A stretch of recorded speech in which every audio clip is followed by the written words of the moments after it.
ওম শান্তি। সাকার বাংলা মুরলী 22শে অক্টোবর 2025।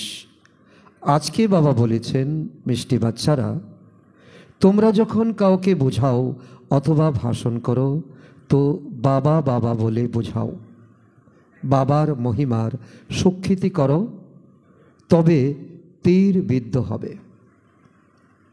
বাবা আজকে আমাদের এমন শিক্ষা দিতে এসেছেন যে শিক্ষা আমাদের জন্য অত্যন্ত সূক্ষ্ম শিক্ষা। আমরা ভাষণ করি, আমরা কোর্স করাই, আমরা প্রদর্শনী করি, সেমিনার করি, কিন্তু যেখানে বাবার স্বীকৃতি করার প্রয়োজন সেখানে আমিত্ব ভাব এসে যায়। বাবাকে সেখানে উজ্জ করে দেওয়া হয় আর নিজের ভাবটা সেখানে সামনে চলে আসে। তো এই জন্য বাবা বলছে কি, এই যজ্ঞের সমৃদ্ধি থেমে আছে। কখনো ভাববে না তুমি বোঝাচ্ছ। এটা আমাদের কোনো জ্ঞান নয়, আমাদের পকেটের কোনো ধন নয়, এটা ঈশ্বর পরমাত্মা দেওয়ার পরম মহিমা, পরম শিক্ষা। তো সেই জন্য বারবার বাবা বাবা বলে তো লোককে অনুভব করানো, তবেই তীরবিদ্ধ হবে, অর্থাৎ বাবার বাচ্চা তৈরি হতে পারে। প্রশ্ন, বাবা ভারতবাসী বাচ্চাদেরকে বিশেষ কোন প্রশ্ন জিজ্ঞাসা করছেন? কি আমরা ভুলে গেছি?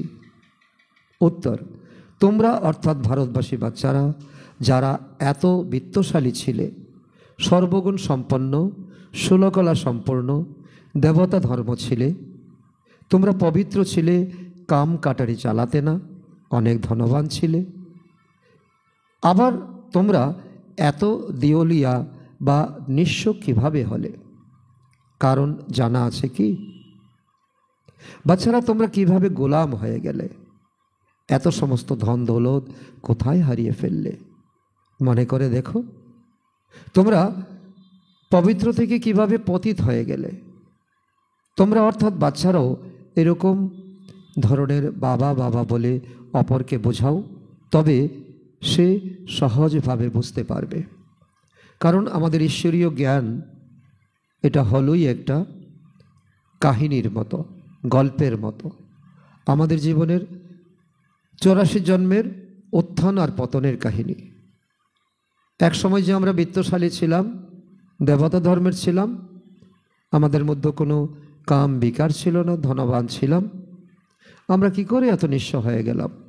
কারণ এই দুনিয়াতে যখন মানুষ 10 তলা থেকে গাছতলাতে এসে যায়, তারও একটা পরিসংখ্যান আছে। এই কারণে এই হয়েছে।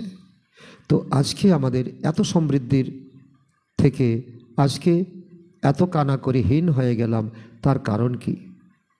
আমরা কি করে গোলাম হয়ে গেলাম? তো বাবা বলছে, বাবা আমাদেরকে যে কাহিনী বলছেন, তো বাবা বাবা করে সকলকে বোঝাও, বাবা এ কথা বলছেন, বাবাই আমাদের জীবনের অঙ্ক মেলাচ্ছেন। কি করে আমাদের জীবনের অঙ্ক আমাদের কাছে একটা দুর্বোধ্য হয়ে গেছে, আর এই অঙ্ক যখন আমাদের কাছে সমাধান হয়ে যাবে, তখন আমরা আবার পুরুষার্থে লেগে পড়ব। তো আজকে বাবা এটাই বোঝাচ্ছেন যে বাবাকে সামনে রেখে আমরা এগিয়ে যাব, তো যজ্ঞ বৃদ্ধি হবে, নিজের জ্ঞানও বৃদ্ধি হবে, আত্মাদেরও কল্যাণ হবে। ওম শান্তি। ওম শান্তি বললেও বাবা অবশ্যই স্মরণে আসা উচিত। বাবার সর্বপ্রথম কথা হলো, মন মনা ভব, আমাকে স্মরণ করো। আগে অবশ্যই বলেছিলেন, তাই তো এখনও বলছেন। কল্পে কল্পে একটাই আমাদেরকে স্মৃতি দিচ্ছেন, স্মরণ করিয়ে দিচ্ছেন, আমাকে স্মরণ করো। তোমরা অর্থাৎ বাচ্চারা বাবাকে জানো। যখন কোথাও সভাতে বক্তৃতা দিতে যাও, সেই লোকেরা তো বাবাকে জানে না, তাই তাদেরকে এইরকম বলা উচিত যে সে বাবা বলেছেন, তিনি হলেন পতিত পাবন। অবশ্যই পবিত্র করে তোলার জন্য এখানে এসে বোঝান, ব্রহ্মার শরীরে তিনি অবতীর্ণ হয়েছেন। যেমন বাবা এখানে তোমাদের বলেন, হে বাচ্চারা, তোমাদের স্বর্গের মালিক করেছিলাম, তোমরা আদি সনাতন দেবদেবী ধর্মের বিশ্বের মালিক ছিলে, সেই রকম তোমাদেরও বলা উচিত। এটা কোনো আমাদের হাতের জ্ঞান নয়, পকেটের ধন নয়। এমনই আমাদের বলা উচিত যে বাবা এটা বলেন। বাবাই এসে এই সময় আমাদের বুদ্ধির তালা খুলেছেন। এরকম কারোর বক্তৃতা করার সংবাদ আসেনি। কারণ আমরা যখনই প্রদর্শনী করতে যাই, যখনই কাউকে বোঝাতে যাই, সেখানে আমিত্ব ভাবটা চলে আসে। সেই বাবা বলেন, আমাকে উচ্চতমেরও উচ্চ মনে করো, পতিত পাবন মানো। আমি এসেও থাকি ভারতে, আর রাজযোগ শেখানোর জন্য আসি। বলে থাকি শুধু তোমাদের, কোনো পরিশ্রম করাই না, শুধু বলি আমাকে স্মরণ করো। আমি অর্থাৎ এই উচ্চতম বাবাকে স্মরণ করো, পরম পিতাকে স্মরণ করো। কারণ সেই পিতা হলেন শুধু প্রদানকারী দাতা। তিনি দিয়ে যাচ্ছেন, অবিরত দিয়ে যাচ্ছেন। ওনার এই সীমাহীন শক্তি, সীমাহীন গুণ প্রবাহিত হতেই আছে, কিন্তু আমরা যে ধরতে পারছি না। সেজন্য নিজে অনুভব করে অন্যকে অনুভব করাতে হবে। বরাবর ভারতে তোমরা বিশ্বের মালিক ছিলে, সেই নেশা কি তোমাদের জাগে? দ্বিতীয় কোনো ধর্ম তো ছিল না, একটাই ধর্ম ছিল, আদি সনাতন দেবদেবীর ধর্ম, একটাই ভাষা ছিল। বাবা আমাদের অর্থাৎ বাচ্চাদেরকে বোঝান। কি বোঝান? আমরা আবার বাবার বাচ্চাদেরকে অর্থাৎ আমাদের ভাইদেরকে বুঝিয়ে বলতে হবে। কারণ এটা বাবার ধন, আমাদের মাধ্যমে আমরা সকলকে বিতরণ করব, এটাই আমাদের ডিউটি। বাবা বলেন, তোমরা এই ভারতবাসীরা কত বিত্তশালী ছিলে। স্মৃতি এসেছে কি? স্মৃতি সামনে আসা উচিত। সর্বগুণ সম্পন্ন, ষোলকলা সম্পন্ন দেবতা ছিলে, তোমরা পবিত্র ছিলে, কাম কাটারি তোমরা চালাতেই না। তোমরা যোগ বলে তোমাদের সংসার বৃদ্ধি করতে খুবই যে ধনবান ছিলে। বাবা আবার বলেন যে তোমরা এত দেউলিয়া হলে কিভাবে? কারণ জানা আছে কি, দুনিয়াতেও কেউ যদি বড়লোক থেকে গরিব হয়ে যায় তো তার কারণ জানা যায়। সে এইভাবে ধনকে নষ্ট করেছে, বেপরোয়া খরচ করেছে, অথবা অন্য কোনো কারণে জানা যায়। তো তোমরা বিশ্বের মালিক ছিলে, তো এখন তোমরা কেন বিশ্বের গোলাম হয়ে গেছো? গোলাম হয়ে কি করছি আমরা? সকলের থেকে ঋণ নিতে আমরা অভ্যস্ত। ভারত দেশ বিদেশ থেকে ঋণ নিচ্ছে, আমরা ভারতবাসীরা তো সরকার থেকে ঋণ নিচ্ছি, ব্যাংক থেকে ঋণ নিচ্ছি। তো এখন আমাদের এই অভ্যাসটা কোথা থেকে হলো? আমরা তো এমন ছিলাম না। তো এত সব ধন তোমাদের কোথায় গেল যে তোমরা ঋণের জন্য হাত পাততে হচ্ছে? বাবা যেমন ভাষণ করেছিলেন সেই রকম ভাষণ তোমরাও করলে অনেকেই আকৃষ্ট হবে। কারণ বাবার এই জ্ঞান হলো চুম্বক। কারণ চুম্বকের মতো করে পরিবেশন করলে তখন চুম্বকীয় আকর্ষণ হবে। তোমরা বাবাকে স্মরণ না করলে তো কারোর তীর বিঁধবে না। কারণ সেজন্য বাবা বলছে যে কাউকে আমরা বোঝাই না কেন, তো নিজে আমরা যোগী আত্মা হতে হবে, জ্ঞানী আত্মা হতে হবে, নতুবা কারোর তীর লাগবে না, সেই শক্তি প্রাপ্ত হবে না। তা না হলে তোমাদের এই বক্তৃতা শুনেই কামাল হয়ে যাবে। যদি তোমরা যোগী আত্মা হও, জ্ঞানী আত্মা হও। সেই বাবা বোঝান ভগবান তো হলেন একজনই, যিনি হলেন দুঃখ হরণকারী আর সুখ প্রদানকারী, নতুন দুনিয়া স্থাপনকারী। কত সুন্দর টাইটেল পরমপিতা পরমাত্মার, এবং সেই টাইটেল আমাদেরকেও দিচ্ছেন। তিনি একা তো এই বিশ্বটাকে পরিবর্তন করবেন না, সঙ্গে তো আমরা আছি। এইরকম ভারতে এখন যে ভারত এখন দরিদ্র হয়ে গেছে, এই ভারত একেবারে একদিন স্বর্গ ছিল, হিরে জহরতের মহল ছিল, একটাই রাজ্য ছিল, কোনো রকম দ্বিমত ছিল না, দ্বিভাষা ছিল না, সব ক্ষীরখণ্ড ছিল, সকলের মধ্যে খুব সুন্দর সম্পর্ক ছিল। বাবার মহিমা যেমন তো অপরাম অপার, সেরকম ভারতের মহিমা হলো অপরাম অপার।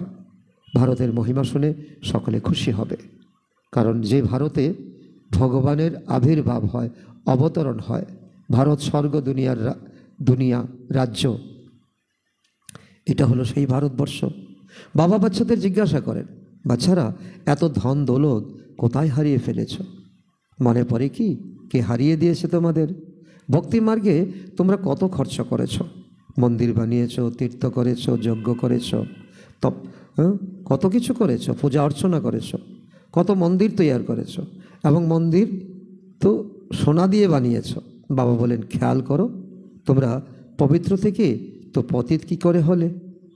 বলেও না যে বাবা দুঃখের সময় সকলে স্মরণ করে, কিন্তু সুখের সময় কেউ করে না।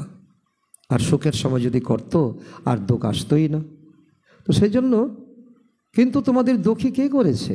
ক্ষণে ক্ষণে বাবার নাম নিতে থাকো, তোমরা বাবার সংবাদ সবাইকে বিলিয়ে দাও, বিতরণ করো। বাবা বলেন, আমি তো স্বর্গ শিবালয় স্থাপন করেছি। স্বর্গে এই লক্ষ্মীনারায়ণের রাজত্ব ছিল না? তোমাদের স্মৃতি আসে কি? তোমরা এটাও ভুলে গেছ? তোমাদের এটাও জানা নেই যে রাধাকৃষ্ণই স্বয়ংবরের পরে লক্ষ্মীনারায়ণ হন। কৃষ্ণ অর্থাৎ যিনি বিশ্বের মালিক ছিলেন, তো বসে তার উপর কলঙ্ক আরোপ করো। তিনি মাখন চুরি করেছেন, গোপীদের চির হরণ করেছেন। তাছাড়া আমার উপরও কলঙ্ক আরোপ করো, আমি কিনা সর্বব্যাপী। ভগবান নিজে বলছেন, আমি হলাম তোমাদের সদ্গতি দাতা। তোমরা আমাকে কুকুর বিড়াল প্রতিটি কোনায় কোনায় ঠেলে দিয়েছ। বাবা বলেন, তোমরা কত পতিত হয়ে গেছো না? আমাকে গ্লানি করে গালি দিয়ে তো তোমাদের কি উন্নতি হয়েছে? উন্নতি হয়নি, বরং তোমরা নিচে নেমে গেছো। বাবা বলেন, সকলের সদ্গতি দাতা পতিত পাবন তো হলাম আমি তোমাদের পিতা, আমি সদ্গুরু। তোমরা আবার গঙ্গাকে পতিত পাবনী বলে দাও। আমার সঙ্গে যুক্ত না হওয়ার কারণে তোমরা আরোই পতিত হয়ে গেছো বা যাবে। আমাকে স্মরণ করলে তবে তোমাদের বিকর্ম বিনাশ হবে। তার মধ্যে শক্তি আছে, চম্বক আছে। প্রতিক্ষণে বাবার নাম স্মরণ করে বোঝালে তবে শিব বাবা স্মরণে থাকবে, আর যাকে শোনাবে সেও শুনে সে বোধগম্য হবে। বলো, আমরা বাবার মহিমার সুখ্যাতি করছি। বাবা নিজে বলেন, আমি কিভাবে সাধারণ পতিত দেহে অনেক জন্মের শেষের জন্মে আসি, অর্থাৎ ব্রহ্মার শরীরে আসি। ওনারই হলো তো অনেক জন্ম, অর্থাৎ 184 জন্ম এই ব্রহ্মা বাবার। ইনি এখন আমার হয়েছেন বলে এই রথ দ্বারা আমি তোমাদেরকে বোঝাই, তো ব্রহ্মার চোখ দ্বারা তোমাদেরকে দেখি। ইনি নিজের জন্মকে জানে না, ভুলে গেছেন। তো ইনি হলেন ভাগীরথ। তো ওনারও বানপ্রস্থ অবস্থায় আমি আসি। তো সেরকম ব্রহ্মা যেরকম ব্রহ্মার রথকে বেছে নিয়েছেন, তো ব্রহ্মাকে তো ব্রাহ্মণ বানিয়েছেন, তো ব্রহ্মার সন্তান হিসাবে তো আমাদেরও তো সেই খেয়াল করতে হবে। সে বাবা এরকম বোঝান, আমাদের এমন জীবন প্রদান করেছেন। এরকম বক্তৃতা কারুর শোনা যায়নি। তো বাবার নাম তো নেয়ই না, সারাদিন বাবাকে তো একদম স্মরণই করে না। পরনিন্দা পরচর্চাতে সকলেই লেগে থাকে আর লেখে যে আমি এই রকম ভাষণ করেছি, আমি এটা বুঝিয়েছি। এখানে আমিত্বভাব এলো না? এখানে তো আমিত্বভাব আসার কথা নয়। বাবা বুঝিয়ে দেন, এখন তো তোমরা হলে পিঁপড়ে, অর্থাৎ অতি নগণ্য। তো মাকড়স হলে না, আর কত অহংকার তোমাদের। এই জ্ঞান ধারণ করে তো বাবা বলছে, এখনো মাকড়স তোমরা হওনি, এখনো পিঁপড়েই রয়ে গেছো। বুঝতে পারে না যে শিব বাবা ব্রহ্মা দ্বারা বলেন, শিব বাবাকে তোমরা ভুলে যাচ্ছ। ব্রহ্মার উপর ঝট করে বিগড়ে যাও। উনি কে? ওনার মধ্যে কি করে শিব বাবা আসে? তো বাবা বলেন, তোমরা আমাকে স্মরণ করো। ব্রহ্মার সঙ্গে তো কোনো সম্পর্ক নেই। ব্রহ্মাকে স্মরণ করলে তোমাদের কোনো আমদানি হবে না। তোমাদের কাজ হলো আমার সাথে আমাকে স্মরণ করতে থাকো। কিন্তু তোমাদেরও জানা নেই যে বাবা কি বস্তু, কবে আসেন, কিভাবে আসেন, এসে তিনি কি দায়িত্ব পালন করেন, কি কর্তব্য করেন। গুরু যারা সংসারে আছে তারা তোমাদের বলে যে এই কল্প হলো লক্ষ লক্ষ বছরের, আর বাবা বলেন কল্প হলোই 5000 বছরের। কত রাত্র দিনের তফাৎ, তাই না? পুরানো দুনিয়া আর নতুন দুনিয়া হবে, নতুন আবার পুরানো হবে। এখন নতুন দিল্লি আছে কোথায়? যখন পরিস্থান অর্থাৎ স্বর্গ হবে তখন দিল্লিকে নতুন দিল্লি বলা হবে। এখন নাম তো নতুন দিল্লি, কিন্তু সেখানে কি নতুন কোনো কাজ কারবার হয় না? সব পুরানোই, মানুষ পুরানো, স্থান পুরানো। নতুন দুনিয়াতে নতুন দিল্লি ছিল যমুনার ঘাটে। যমুনার ঘাটে ছিল স্বর্গ দুনিয়া, অত্যন্ত সূক্ষ্ম বোঝার মতো বিষয়। সেখানে লক্ষ্মীনারায়ণের মহল ছিল, পরিস্থান ছিল। তো এখন তো সব কবরস্থান, সব কিছু মাটি চাপা পড়ে যায়। সেই জন্য বাবা বলেন, আমাকে অর্থাৎ এই উচ্চতম বাবাকে স্মরণ করলে তোমরা পবিত্র হয়ে যাবে। স্মরণেই শক্তি। সবসময় এরকম বাবা বাবা বলে বোঝাও। জ্ঞান তো তোমাদের নয়, অবিনাশী জ্ঞান তো বাবার। বাবা নাম তো নাও, তোমরা নাও, তাহলে তোমাদের কল্যাণ হবে। নাও না বলে কেউ তোমাদের কথা কিছু শোনে না, কারণ কারো তীর লাগে না। এখানেই তোমাদের চমৎকার দেখাতে হবে। তো বাবার স্মরণ না থাকার কারণে তোমাদের মধ্যে তীক্ষ্ণতা আসে না, তোমরা দেহ অভিমানের বশীভূত হও। সংসারে আবদ্ধ মাতারা কত মার খায়, তারা তোমাদের থেকে বেশি স্মরণ করে, চোখের জলে তারা বুক ভাসিয়ে দেয়। তো বাবা তাদের স্মরণ বাবার কাছে পৌঁছায়, কত ডাকতে থাকে। বাবা বলেন, তোমরা সকলে সকলে যে হলে দ্রৌপদী, এখন তোমাদের নগ্ন হওয়া থেকে আমি বাঁচাই, আমি বুদ্ধি দেই, শ্রীমত প্রদান করি। মাতারও কেমন আছে, কেউ এমন আছে যাদের পূর্বে কল্পে পুতনা ইত্যাদির নাম রাখা হয়েছিল, তোমরা ভুলে গেছো। বাবা বলেন, ভারত যখন শিবালয় ছিল তো তাকে স্বর্গ বলা হতো। কত সুন্দর বিশ্লেষণ স্বর্গের বাবা দিচ্ছেন। এখানে আবার যাদের কাছে বড় বড় বাড়ি, বিমান ইত্যাদি আছে, তারা মনে করে আমি তো স্বর্গেই আছি। কত মূর্মতির, তাই না? প্রত্যেক কথায় বলো বাবা বলেছেন। বাবার জ্ঞানটাকে প্রেজেন্ট করাও। এই হরযুগে কি আর তোমাদের মুক্তি দিতে পারবে? সকলের সদ্গতিদাতা যখন একজনই, তবে গুরু কিসের জন্য করো? বাবা অনেক বড় প্রশ্ন আমাদেরকে করেছেন, কারণ আমাদের জীবনের অঙ্ক মেলানোর ব্যাপার। সেখানে যদি আমরা বেপরোয়া হয়ে যাই তাহলে আমাদের জীবন অধুরাই থেকে যাবে। তোমাদের কি সন্ন্যাসী হতে হবে, নাকি হরযুগ শিখে ব্রহ্মতে লীন হতে হবে? লীন তো কেউ হতে পারে না। তো জীবনের লক্ষ্যটাকে ঠিক করো। লীন কেউ হতে পারে না। তো লীন হবে বলে যে পুরুষার্থ তোমরা করছো, তো তাহলে তোমাদের না ঘাটের না ঘরের কোনোটারই তোমরা কাজে লাগবে না। সবাইকে নিজের পার্ট প্লে করতে হবে। সব অ্যাক্টার্স হলো অবিনাশী। এটা হলো অনাদি অবিনাশী ড্রামা। মোক্ষকেই কিভাবে প্রাপ্ত করতে পারে? বাবা বলেন, আমি এই সাধুদের উদ্ধার করতে এসেছি। তবে পতিত পাবন কিভাবে গঙ্গা হতে পারে? পতিত পাবন তো তোমরা আমাকে বলো না। তোমাদের আমার সাথে যোগ বিচ্ছিন্ন হওয়ার জন্য এই হাল হয়েছে। এখন আবার আমার সাথে যুক্ত হও, তবে বিকর্ম অবশ্যই বিনাশ হবে। মুক্তিধামে পবিত্র আত্মারা থাকে। এখন তো সমগ্র দুনিয়া হলো পতিত। পবিত্র দুনিয়ার ব্যাপার তোমাদের জানাই নেই, তাহলে তো তোমরা পুরুষার্থ করবে। আগে জানো, তারপর দেখবে তোমাদের আকর্ষণ আসবে। তোমরা হলে সকলে পূজারী, একজনও পূজ্য নেই। পূজ্য ছিলে তোমরা সত্যযুগে, ত্রেতা যুগে। তোমরা বাবার নাম নিয়ে সকলের মধ্যে সচেতনতা জাগিয়ে তুলতে পারো। বাবা যিনি কিনা বিশ্বের মালিক করে তোলেন, তোমরা বসে ওনার গ্লানি করছো, সর্বব্যাপী বলে দিচ্ছ। শ্রীকৃষ্ণ ছোট বাচ্চা, সর্বগুণ সম্পন্ন, তো সে এরকম ব্যবসা কি করে করবে? তো আর শ্রীকৃষ্ণ সকলের বাবা কি করে হতে পারে? ভগবান তো হলেন একই, তাই না? ভগবান একজন, গড ইজ ওয়ান। যতক্ষণ না আমার শ্রীমত অনুযায়ী চলছো, তো তোমাদের আত্মার মধ্যে যে ঝংকার পড়ে আছে, সেই ঝংকার কি করে কাটবে? তোমরা সবার পূজা করতে থাকো। তো পূজা করতে করতে তোমাদের কি দশা হয়ে গেছে? ধন্য দশা হয়ে গেছে। এর জন্য আবার আমাকে আসতে হলো। তোমরা কত ধর্ম কর্মভ্রষ্ট হয়ে গেছে। ধর্মভ্রষ্ট, কর্মভ্রষ্ট। বলো তো, হিন্দু ধর্মকে কবে স্থাপন করেছিলেন? জানা আছে কি? কোনো শাস্ত্রে আছে কি তার ব্যাখ্যা? নেই। এরকম ভালো মতো দাপটের সাথে ভাষণ করো, কারণ সকলের মধ্যে একটা তাক লাগিয়ে দাও। তোমাদের ক্ষণে ক্ষণে বাবা তো স্মরণেই আসেন না। কখনো বা কেউ লেখে যে বাবা আমাদের মধ্যে তো যেন বাবা এসে বক্তৃতা করছেন, অনুভব শোনায় অনেকে। বাবা খুবই সাহায্য করতে থাকেন। তোমরা স্মরণের যাত্রাতে থাকো না, সেই জন্য পিপিলিকা মার্গের সার্ভিস করো। স্মরণের যাত্রাতে থাকলে দেখবে তোমাদের সার্ভিস তো বিহঙ্গ মার্গের মতো, পাখির মতো হবে। না করলে, স্মরণ না করলে পিঁপড়ের মতো চলবে। বাবার নাম নিলে তবেই কারোর তীর বাঁধবে।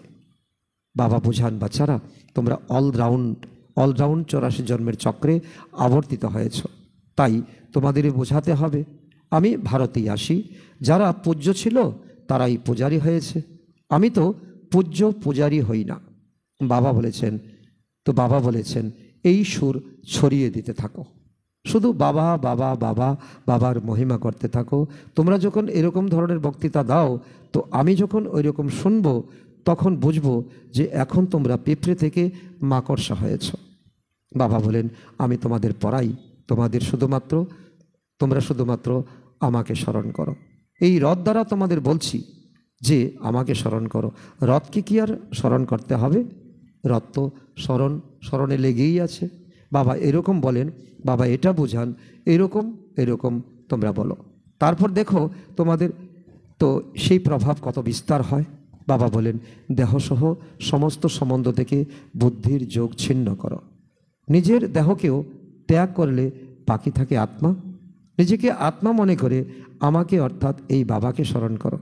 কেউ বলে অহম ব্রহ্মস্মি, তো আমি ব্রহ্ম, মায়ার মালিক হলাম আমি। বাবা বলেন, তো তোমরা এটাও জানো না যে মায়া কাকে বলে আর সম্পত্তি কাকে বলে? তোমরা ধনকে বলো মায়া, আসলে মায়া হলো বিকার। এই সময় তো এরকমভাবে তোমরা বোঝাতে পারো। তো ধন এক জিনিস, ধন ছাড়া কোনো কর্তব্য হয় না, কাজ হয় না। আর মায়া হলো তোমার ভিতরের ময়লা, আত্মার ময়লা, বিকার। তো অনেক ভালো ভালো বাচ্চারাও মুরলি পড়ে না, বাবাকে স্মরণ করে না, তাই তীর বিদ্ধ হয় না। কারণ স্মরণের শক্তি তাদের প্রাপ্তই হয় না। তো অন্যদেরকে দেবে কোথা থেকে? শক্তি প্রাপ্ত হয় একমাত্র স্মরণের দ্বারা, যে যোগবলের দ্বারা তোমরা বিশ্বের মালিক হয়ে ওঠো। বাচ্চারা প্রতিটা কথায় বাবার নাম নিতে থাকো, তবে কখনো কেউ কিছু বলতে পারবে না। সকলের ভগবান বাবা তো হলো এক, তাই না? সকলে ভগবান কি করে হবে? তো বলে যে আমি অমুক সন্ন্যাসীর ফলোয়ার। এখন সে হলো সন্ন্যাসী আর তুমি হলে গৃহস্থী, তো ফলোয়ারও তো হয়ে দাঁড়ালো কীভাবে? তো ম্যাচই তো করে না। সে সন্ন্যাসী গৃহ ত্যাগ করেছে আর তুমি গৃহে আছো, তাহলে ফলোয়ার কি করে হলে? তো গানও করে মিথ্যে মায়া, মিথ্যে দেহ, মিথ্যে সব সংসার। তো সত্য তো হলেন একমাত্র বাবা, বাবার জ্ঞান, বাবার শিক্ষা। তিনি যতক্ষণ না আসবেন আমরা সত্য হতে পারি না। মুক্তি, জীবন মুক্তি দাতা হলেন একজনই, তাছাড়া কেউ কি আর মুক্তি দিতে পারে সংসারে? তো যে আমরা তার হয়ে যাব, দেহদারির পিছনে লটকে পড়ব? বাবা বলেন, এটাও ড্রামাতে ছিল, তোমরা দেহদারির পিছনে লটকে থাকো। এখন সাবধান হয়ে চোখ খোলো। বাবা এরকম বলেন। তো এরকম বলার জন্য তোমরা দোষ থেকে তোমাদের কোনো রকম দোষ প্রাপ্ত হবে না, তোমাদের উপর কেউ অর্থহীন উক্তি করবে না। ত্রিমূর্তি শিব বাবা বলতে হবে, শুধু শিব নয়। ত্রিমূর্তিকে কে রচনা করেছেন? ব্রহ্মা দ্বারা স্থাপনা কে করিয়ে দেন? তো ব্রহ্মা কি ক্রিয়েটার? এরকম ধরনের নেশার সাথে বলো, তবে কাজ করতে পারবে। না হলে তো দেহ অভিমানের সাথে বসে বক্তৃতা করবে, তো নিজেরও শক্তি খরচ হলো, যাদের উদ্দেশ্যে বললে তাদেরও কোনো উপকার হলো না। বাবা বুঝান যে এটি হলো অনেক ধর্মের কল্পবৃক্ষ। সর্বপ্রথম হলো দেবী দেবতা ধর্ম। এখন সেই দেবতা ধর্ম কোথায় গেল? লক্ষ লক্ষ বছর বলে দেয়। এটা তো হলো 5000 বছরের ব্যাপার। তোমরা মন্দিরও তাদেরই তৈরি করতে থাকছো যারা শতযুগে ত্রেতাযুগে ছিলে। দেখানো হয় পাণ্ডবদের আর কৌরবদের যুদ্ধ লেগেছে। পাণ্ডবরা পাহাড়ি পথে পাহাড়ে গলে গিয়েছে, তারপর কি হলো? তো আমি কিভাবে হিংসা করব? আমি তো তোমাদের অহিংস বৈষ্ণব করে তুলি। বৈষ্ণব, কোনো বিষ তোমাদের মধ্যে থাকবে না। কাম কাটারি না চালানো তাকেই বৈষ্ণব বলা হয়। তো তারা হলো বিষ্ণুর বংশাবলী। তোমরা বিষ্ণুর বংশাবলী, এখন তোমরা সঙ্গম যুগে এসে সেই বিষ্ণু কোলে যাওয়ার জন্য তোমরা এখন শিক্ষা নিচ্ছ, তাহলে তোমাদের এখন প্রকৃত বৈষ্ণব হতে হবে।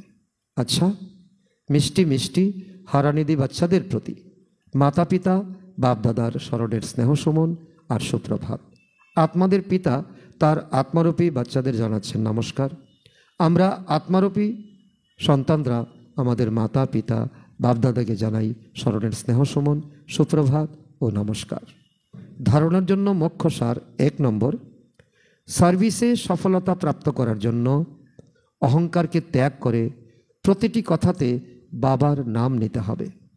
স্মরণের মধ্যে থেকে সেবা করতে হবে। পরনিন্দা পরচর্চাতে সময় ওয়েস্ট করতে নেই। নাম্বার 2, সত্যিকারের বৈষ্ণব হয়ে উঠতে হবে। কোনো হিংসাই করা উচিত নয়। দেহসহ সমস্ত সম্বন্ধের থেকে বুদ্ধিযোগ ছিন্ন করে দিতে হবে। বরদান, হাজির পাঠের দ্বারা সেবাগুলিতে মহান হওয়া, সকলের আশীর্বাদের পাত্র ভব। হাজি পাঠ করা, না কখনো করা নয়। যে কোনো সেবা খুশি আর উৎসাহর সাথে করার সময় এটা যেন মাথায় থাকে যে যে সেবাই হোক তাতে যেন সকলের আশীর্বাদ প্রাপ্ত হয়। কেননা যেখানে আশীর্বাদ থাকবে সেখানে পরিশ্রম করতে হবে না। এখন এটাই লক্ষ্য থাকবে যে যার সাথে সম্পর্ক তৈরি হবে তার থেকে আশীর্বাদ নিতে হবে। হাজির পাঠ হলো আশীর্বাদ নেওয়ার সাধন। কেউ যদি ভুলও থাকে তাহলে তাকে ভুল বলে ধাক্কা দেওয়ার পরিবর্তে তো আশ্রয় দিয়ে দাঁড় করাও, সহযোগী হও, তো এর দ্বারাও সন্তুষ্টতার আশীর্বাদ প্রাপ্ত হবে। যার আশীর্বাদ নেওয়াতে যারা মহান হয় তারা স্বতই মহান হয়ে যায়। স্লোগান, হার্ড ওয়ার্কের সাথে সাথে নিজের স্থিতিও হার্ড অর্থাৎ মজবুত বানানোর লক্ষ্য রাখো। অব্যক্ত ইশারা, স্বয়ং আর সকলের প্রতি মনসা দ্বারা যোগের শক্তির প্রয়োগ করো। যোগের প্রয়োগ অর্থাৎ নিজের শুদ্ধ সংকল্পের প্রয়োগ তনের উপর, মনের উপর, সংস্কারের উপর অনুভব করে এগিয়ে যেতে থাকো। এক্ষেত্রে অন্যদেরকে দেখো না, এ কি করছে, এ করছে না, পুরানোরা করছে বা করছে না, এসব দেখো না। প্রথমে আমি এই অনুভব করে এগিয়ে আসো, কেননা এটা হলো নিজের আন্তরিক পুরুষার্থের কথা। যখন এরকম ব্যক্তিগত রূপে এই প্রয়োগে লেগে যাবে, বৃদ্ধি পেতে থাকবে, তখন প্রত্যেকের শান্তির শক্তি সংগঠিত রূপে বিশ্বের সামনে প্রভাব পড়বে। আচ্ছা, ওম শান্তি।